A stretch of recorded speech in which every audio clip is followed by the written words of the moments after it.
నమస్తే, welcome to ANN. నేను లక్ష్మీనాగ్ నరహరి శెట్టి. తెలంగాణ రాష్ట్రంలో ఇప్పుడు ఒకటే హాట్ టాపిక్ నడుస్తుంది. కేటీఆర్ ఈ కార్స్ రేస్ విషయంలో అరెస్టు కాబోతున్నారా అని.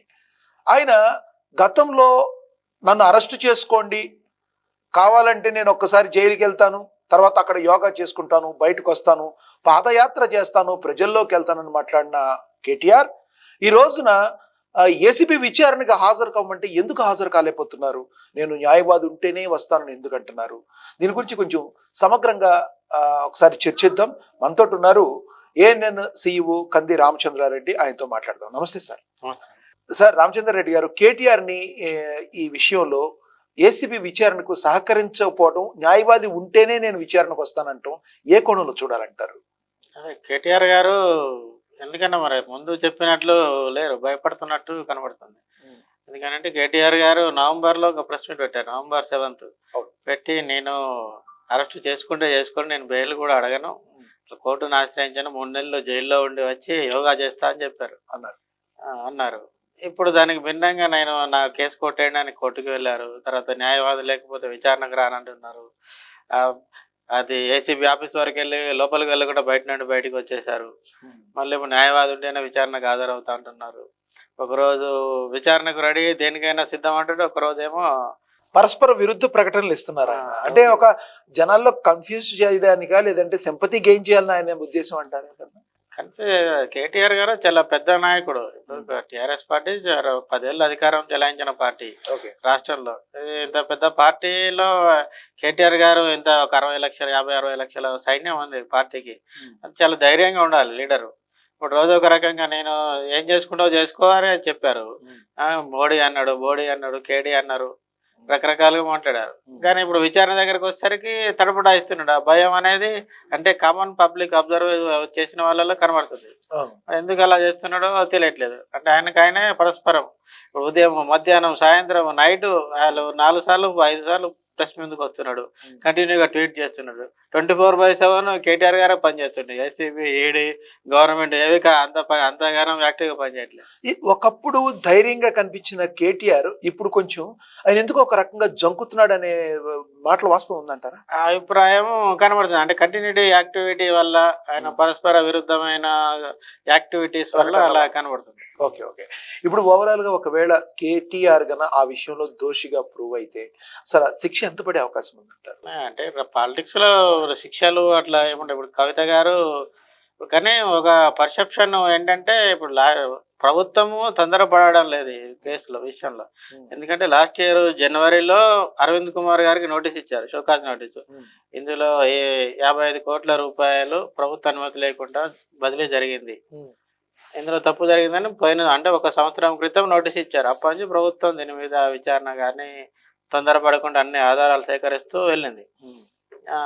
ఇప్పుడు కూడా ప్రభుత్వం తొందరపడలే, కానీ కేటీఆర్ గారు చాలా తొందరపడుతున్నాడు. ఒకవేళ ఏమన్నా లోకల్ బాడీ ఎలక్షన్లలోకైనా ఆయన ఏమన్నా కొంచెం పాజిటివ్ ఏమైనా సంపాదించుకుని లోకల్ బాడీ ఎలక్షన్ లో తమ సత్తా చాటడానికి ఈ అరెస్ట్ ను ఉపయోగించుకుని ఆయన ట్రై చేస్తున్నారంటారా?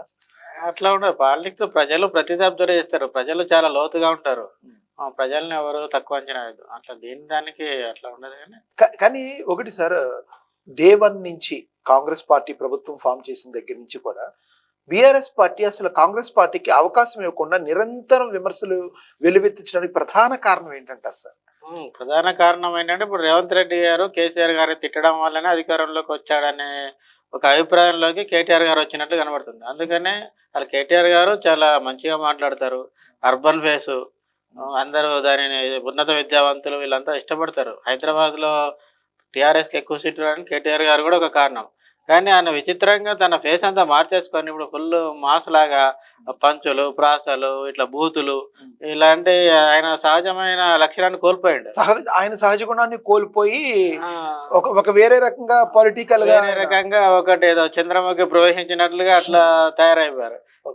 ఇది అంటే ఆయన ఇష్టపడే వాళ్ళల్లో కూడా తగ్గిపోతున్నారు. అంటే సాధారణంగా కేటీఆర్ అనగానే ఆయన ఒక విజనరీ గానీ, ఆయన ఒక రకంగా ఒకప్పుడు ఉమ్మడి ఆంధ్రప్రదేశ్ లో చంద్రబాబు నాయుడు ఏ రకంగా రాష్ట్రాన్ని అభివృద్ధి చేయడానికి ముందుకు వెళ్ళారో, మా రాష్ట్రం కూడా అదే విధంగా ముందుకు వెళ్తానికి మాట్లాడే కేటీఆర్ ఈ రోజు పరిస్థితి టోటల్ భిన్నంగా ఉంది మీరు చెప్పినట్టు.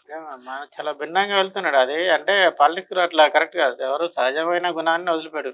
ప్రజలు ఇప్పుడు ఆ ప్రభుత్వంలో కొంతమంది తప్పు చేశారు. ఇప్పుడు కేటీఆర్ తప్పు చేసి ఉండొచ్చు, ఉండకపోవచ్చు అది. కానీ విచారణకు సహకరించాలి. ఇప్పుడు క్వాష్ పిటిషన్ వేశారు, హైకోర్టులో క్వాష్ పిటిషన్ వేశారు, అది కొట్టేసింది హైకోర్టు. లంచ్ మోషన్ పిటిషన్ కూడా ఇప్పుడు నడుస్తుంది సుప్రీం కోర్టులో. అసలు ఏం జరగబోతుంది అంటారు? ఒకవేళ ఏదన్నా తేడా కొట్టి అది కూడా ఒకవేళ నెగిటివ్ వస్తే కేటీఆర్ కి ఇమీడియట్లీ ఆయన రేపు 10వ తారీఖు హాజరు కావాల్సి ఉంటుంది అంటారా? ఇప్పుడు రేపు 9వ తేదీన ఏసీబీ విచారణ ఉంది. తర్వాత 16వ తేదీన ఈడీ విచారణ ఉంది. ఇప్పుడు అన్ని పిఎంఎల్ఏ యాక్ట్ ఈడీలో అయితే వీళ్ళే నిరూపించుకోవాలి నీకు పిఎం. కాబట్టి ఈ కేటీఆర్ గారిది ఇలా ఒక పక్కన పెడితే అసలు కేసీఆర్ గారు ఎందుకు బయటికి రావట్లేదు అంటారు? అంటే ఆయన గతంలో ఒక మాట చెప్పున్నారు, ఉంటే గెలిపితే పని చేస్తాం, లేకపోతే ఫామ్ హౌస్ లో పంటాం అన్నారు. ఆయన చెప్పింది చెప్పినట్టుగా ఒక్కసారి అసెంబ్లీకి వచ్చి ఇప్పటి వరకు కూడా ఆయన బయటికి రాలేని పరిస్థితి. అసలు ఏంటంటారు కారణం? అంటే ఇప్పుడు యాక్టివిటీ ఇప్పుడు కేటీఆర్ అప్పుడు కూడా గవర్నమెంట్ లో ఉన్నప్పుడు కూడా కేసీఆర్ గారు అంత పబ్లిక్ లో తిరిగి పరిపాలన చేయలేదు కదా. కేసీఆర్ గారిది ఒక స్టైల్. కానీ ఇప్పుడు వీళ్ళు కేటీఆర్, హరీష్ రావు గారు, కవిత, ఇప్పటికే కవిత గారు అరెస్ట్ అయ్యారు. కానీ కవిత గారు ఎదుర్కొన్న విధానం, కేటీఆర్ గారు ఎదుర్కొన్న విధానం భిన్నంగా ఉంది. రాజకీయ నాయకులపై అభియోగాలు, అరెస్టులు ఇవి కామనే. తప్పు చేసిన వాళ్ళు కోర్టుల ముందు విచారణకు హాజరు కావాల్సిందే. సంస్థాగత ఎన్నికల్లో బీఆర్ఎస్ పార్టీకి అంటే పార్లమెంట్ శాసనసభ ఎన్నికల తర్వాత పార్లమెంట్ ఎన్నికల్లో తన ఉనికిని మొత్తం కోల్పోయిన పరిస్థితి బీఆర్ఎస్ పార్టీ. ఈ సంస్థాగత ఎన్నికల్లో ఏమన్నా తన ఉనికిని కాపాడుకునే అవకాశం ఉందంటారా, లేదంటే కాంగ్రెస్ ని ఢీకొనడం ఇటువంటి తరుణంలో కష్టం అంటారా? స్థానిక ఎన్నికలు ఎక్కడైనా అధికార పార్టీకి అడ్వాంటేజ్ గానే ఉంటాయి. సో ఓవరాల్ గా ఇప్పుడు చూసుకుంటే కేటీఆర్ గారి పరిస్థితి ఎప్పుడు బయటపడే అవకాశం ఉందంటారు? ఏం జరగబోతుంది అంటారు? ఇప్పుడున్న పరిస్థితి చూస్తే కేటీఆర్ గారు అరెస్టు ఖాయంగా కనబడుతుంది. థ్యాంక్ యూ సార్, మీరు మీ యొక్క అభిప్రాయాన్ని తెలిపినందుకు. ఏది ఏమైనప్పటికీ తెలంగాణ రాష్ట్రంలో అందరూ కూడా కేటీఆర్ అరెస్ట్ జరుగుతుందని కూడా మెజారిటీ పర్సెంట్ అందరూ అనుకుంటా. కారణం ఏంటంటే ఆయన బిహేవియర్ మెయిన్, ముఖ్యంగా ప్రభుత్వం దగ్గర ఏదైతే కాంగ్రెస్ పార్టీ చెప్తుందో వాళ్ళ దగ్గర ఆధారాలు ఉన్నాయి. ఏసీబీకి ఈయన సహకరించకపోవటం, న్యాయవాది ఉంటేనే వస్తానని చెప్పడం చూస్తుంటే పలు రకాలుగా చూస్తుంటే అందరూ కూడా ఇది కేటీఆర్ కి అరెస్ట్ అయ్యే అవకాశాలు ఎక్కువగా ఉన్నాయి అనుకుంటున్నారు. మీరేమనుకుంటున్నారో కింద కామెంట్ బాక్స్ రూపంలో తెలియజేయండి. చూస్తూనే ఉండండి. నమస్తే.